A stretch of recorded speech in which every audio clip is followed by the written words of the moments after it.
définir les modes opératoires dans la démarche de l'étude de prix et j'ajouterai aussi dans l'organisation du chantier. Donc préparer un chantier de bâtiment. La période réglementaire de préparation de chantier est de 2 mois en marché public. Cette date peut être mentionnée dans le CCTP ou dans le CCAG. Donc 2 mois en marché public. En marché privé, on s'en inspire aussi. On peut descendre à 1 mois en marché privé. On peut aller aussi dans le secteur privé, cette période est de 3 mois aussi, après la notification de l'entrepreneur. Alors 3 mois, ça dépend des chantiers, mais sur les chantiers un peu importants, effectivement, la période de préparation est de 3 mois. Après, la notification, c'est-à-dire lorsque le maître d'ouvrage a envoyé un courrier à l'entreprise pour lui dire « vous êtes choisi ». Ça se passe avec un courrier en recommandé ou avec un mail pour lui dire « vous êtes choisi ». Donc à partir de là, on a 3 mois pour préparer le chantier.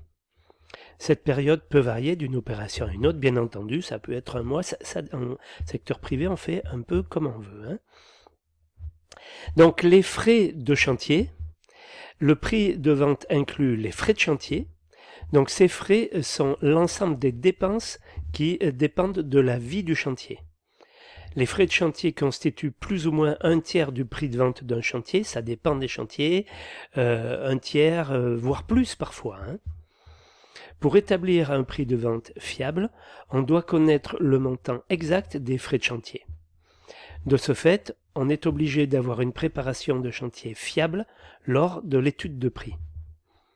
Donc les méthodes en phase d'étude de prix, l'orga de chantier, l'organisation du chantier. Analyser l'ouvrage et mener une réflexion sur les moyens d'optimisation des ouvrages. Réalisation d'un maîtrise opérationnel.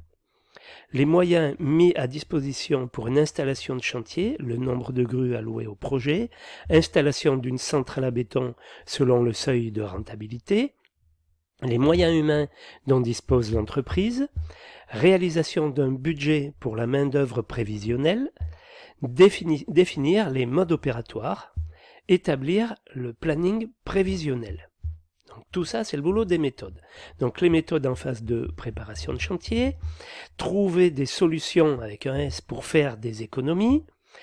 Exemple, privilégier les poutres précontraintes en béton armé.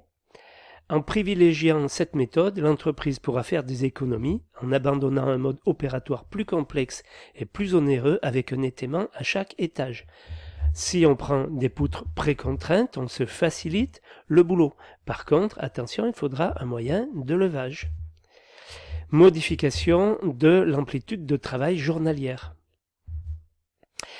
Alors, afin d'optimiser au maximum les prix, l'entreprise devra réaliser et mettre à jour un maîtrise opérationnel, calculer la saturation de la ou des grues, établir un plan d'installation de chantier, établir un budget main-d'œuvre, établir un budget matériel.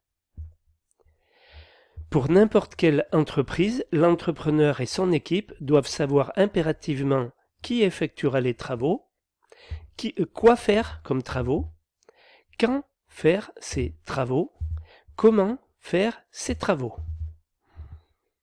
Les méthodes en phase toujours d'exécution des travaux. Pendant cette phase, le conducteur de travaux doit établir des rotations de coffrage, établir un plan de mise en œuvre, mise à jour des modes opératoires spécifiques. Donc le retour d'expérience, très important dans le métier de technicien d'étude de prix. Il faut dégager les points positifs et négatifs, trouver les principes retenus pour la réalisation du chantier, ressortir les temps unitaires liés au mode opératoire qu'on a utilisé sur des chantiers précédents.